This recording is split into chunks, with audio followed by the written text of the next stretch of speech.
আসসালামু আলাইকুম পাখি শরীর ভাই ও বোনেরা। পাখি প্রেমীদের কাছে অত্যন্ত পছন্দের একটি শৌখিন পাখি কোকাটেল, যার আদি নিবাস সুদূর অস্ট্রেলিয়া। এরা কাকাতুয়া পরিবারের টিয়া প্রজাতির একটি পাখি। আদুরে কোকাটেল এর সৌন্দর্যের জন্য বিখ্যাত। বন্য প্রজাতি হিসেবে অস্ট্রেলিয়া ছাড়া অন্য কোথাও এদের পাওয়া না গেলেও খাঁচায় পালিত পাখি হিসেবে এরা সারা বিশ্বে সমাদৃত। সহজে বাচ্চা উৎপাদন এবং সৌন্দর্যের জন্য বাজরিগারের পরে খাঁচায় পালিত পাখি হিসেবে এরা দ্বিতীয় বৃহত্তম প্রজাতি।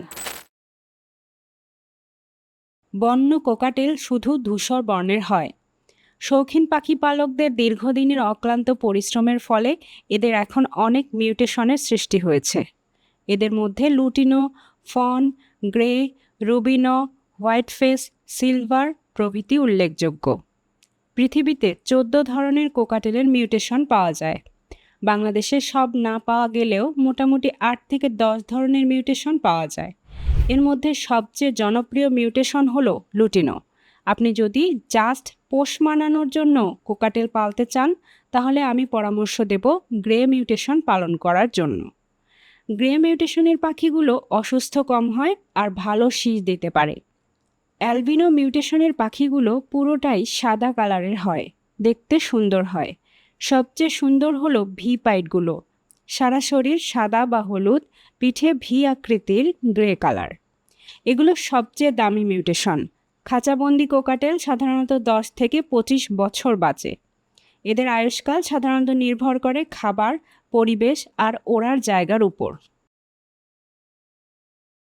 কোকাটেলের মেল এবং ফিমেল পাখি দেখতে হুবহু একই রকম। আপনি যদি অভিজ্ঞ ব্রিডার না হন, তবে এদের শনাক্ত করতে বেশ ঝামেলাই পোহাতে হবে আপনাকে। তবে আমি প্রাথমিক কিছু ধারণা দিচ্ছি, যা দেখে আপনি বুঝতে পারবেন আপনার কোকাটেল পাখিটি মেল নাকি ফিমেল। কোকাটেল পাখির 6 মাসের বেশি বয়স হয়ে গেলে ছেলে পাখি প্রচুর শীষ দেয় এবং ডাকাডাকি করে, কিন্তু মেয়ে পাখি সাধারণত খুব একটা শীষ দেয় না এবং চুপচাপ থাকে। প্রাপ্তবয়স্ক পুরুষ পাখির ডাক স্ত্রী পাখির তুলনায় তীব্র ও গাঢ় হয়।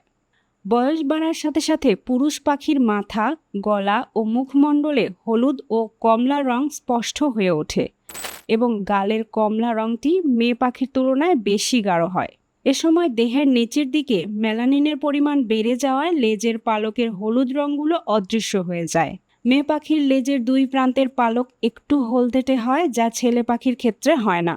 কোকাটেল পাখির মেল ফিমেল নির্বাচনের আরেকটি উপায় হলো ডানার নিচের ফোঁটা ফোঁটা দাগ। মেয়ে পাখির ডানার নিচে হলুদ রঙের ফোঁটা ফোঁটা দাগের আধিক্য থাকবে, কিন্তু ছেলে পাখির ডানার নিচে এরকম ফোঁটা ফোঁটা দাগ থাকবে না। কোকাটেল পাখির জন্য আদর্শ খাঁচার মাপ হলো 24 ইঞ্চি বাই 24 ইঞ্চি। তবে আপনি চাইলে 24 ইঞ্চি বাই 36 ইঞ্চি সাইজের খাঁচাও ব্যবহার করতে পারেন। এতে পাখি ওড়ার জন্য যথেষ্ট জায়গা পাবে। খাঁচা স্থাপনের পর খাঁচার ভিতরে একটি লাঠি দিয়ে দিতে হবে। এক্ষেত্রে খেয়াল রাখবেন লাঠিটি যেন অবশ্যই গাছের ডাল হয়। প্লাস্টিক বা ধাতব কোনো লাঠি ব্যবহার করা যাবে না। এরপর পাখির খাঁচায় দিতে হবে খাবারের পাত্র ও পানির ফিল্টার। কোকাটেলের ডিম পাড়ার জন্য দিতে হবে হাঁড়ি বা ব্রিডিং বক্স। বেশিরভাগ ব্রিডার ব্রিডিং বক্স ব্যবহারে স্বাচ্ছন্দ্য বোধ করে। আমাদের দেশে কোকাটেল মূলত সিড মিক্স দিয়েই পোষা হয়। সপ্তাহে 2 দিন শাকসবজি বা ফল দেয়া যায়। কোকাটেলের সিড মিক্স আপনি নিজেই বানিয়ে নিতে পারবেন। এর জন্য নির্দিষ্ট নিয়ম নেই, তবে চেষ্টা করবেন সিড মিক্সে ক্যানারি সিড বেশি রাখতে। আমি 1 কেজি খাবার তৈরির একটি তালিকা দিচ্ছি, যা দেখে আপনি বাড়িতেই সহজে সিড মিক্স তৈরি করে নিতে পারবেন। পোলাও ধান 250 গ্রাম, সূর্যমুখী বীজ 250 গ্রাম, চীনা 200 গ্রাম, কুসুম ফুলের বীজ 100 গ্রাম, ক্যানারি 50 গ্রাম, হ্যাম্প সিড 50 গ্রাম, মিলেট 50 গ্রাম, কালো জিরা 50 গ্রাম। শীতকালে আপনি চাইলে সূর্যমুখীর বীজের পরিমাণ বাড়াতে পারেন, যা আপনার পাখির শরীর গরম রাখতে সহায়তা করবে। এগুলো আলাদা আলাদাভাবে কিনে এনে ভালো মতো ধুলাবালি ঝেড়ে সম্ভব হলে পানি দিয়ে ভালোভাবে ধুয়ে কয়েকদিন কড়া রৌদ্রে শুকিয়ে সবগুলো একসাথে মিশিয়ে প্লাস্টিকের কোনো এক জারে ভরে রাখবেন এবং কিছু কিছু করে কোকাটেল পাখিকে পরিবেশন করবেন। এছাড়াও সপ্তাহে 2 দিন সবুজ শাক, গাজর, কাঁচামরিচ, পেয়ারা, আপেল দিতে পারেন। গম এবং ছোলা সারা রাত ভিজিয়ে পাখিকে দিতে পারেন। এই খাবারগুলোকে সফট ফুড বলে। সফট ফুড পাখির স্বাস্থ্য ভালো রাখে। খাঁচায় ভিটামিন ও মিনারেল ব্লক রাখবেন, ক্যাটেল ফিশ বোন ঝুলিয়ে রাখবেন, তাহলে পাখির ক্যালসিয়ামের অভাব হবে না।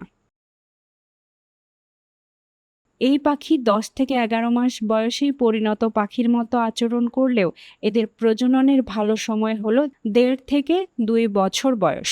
কোকাটেলকে ব্রিডিং বক্স বানিয়ে অথবা পাখির দোকান থেকে ব্রিডিং বক্স কিনে এনে খাঁচার ভেতরে ঝুলিয়ে রাখলে ভালো হয়। বছরে এরা 3 বার ডিম পাড়ে এবং একদিন অন্তর 5 থেকে 6টা ডিম পাড়তে পারে। 19 থেকে 21 দিনের মধ্যে ডিম ফুটে বাচ্চা বেরোয় এবং ফিমেল পাখি এদের খাওয়ায়। এরপর 30 থেকে 35 দিন পরে বাচ্চা হাড়ি থেকে বেরিয়ে এলে 15 থেকে 20 দিন পর্যন্ত খাওয়ানোর পর এদের আলাদা করতে হয়। কোকাটেল পাখিকে 14 থেকে 15 বছর পর্যন্ত প্রজনন করতে দেখা গেছে এবং এদের সঠিকভাবে যত্ন সহকারে লালন পালন করলে প্রায় 20 বছর অবধি বেঁচে থাকে। কোকাটেলের প্রধান রোগ হলো ঠান্ডা লাগা। কাজেই এমন স্থানে খাঁচা রাখবেন যাতে সরাসরি বাতাস না লাগে। পাখির বেশিরভাগ রোগ হয় পানিবাহিত, তাই প্রতিদিন নতুন পানি ব্যবহার করবেন। খাবারের বাটি এবং পানির পট প্রতিদিন সকালে নির্দিষ্ট সময়ে দেবেন আর সন্ধ্যার সময় খাবারের বাটি ও পানির পট সরিয়ে রাখবেন। এদের আরেকটি রোগ হলো চুনা পায়খানা বা পাতলা পায়খানা। মূলত খাবারের মান ভালো না হলে সিড মিক্সে ফাঙ্গাস পড়লে এই সমস্যা দেখা দেয়। পাতলা পায়খানা হলে সফট ফুড আপাতত বন্ধ রাখতে হবে। কোকাটেলের একটি ভয়াবহ রোগ হলো ক্যাঙ্কার। এই রোগে অ্যাডাল্ট পাখির কিছু না হলেও বেবি পাখিগুলো মারা যায়।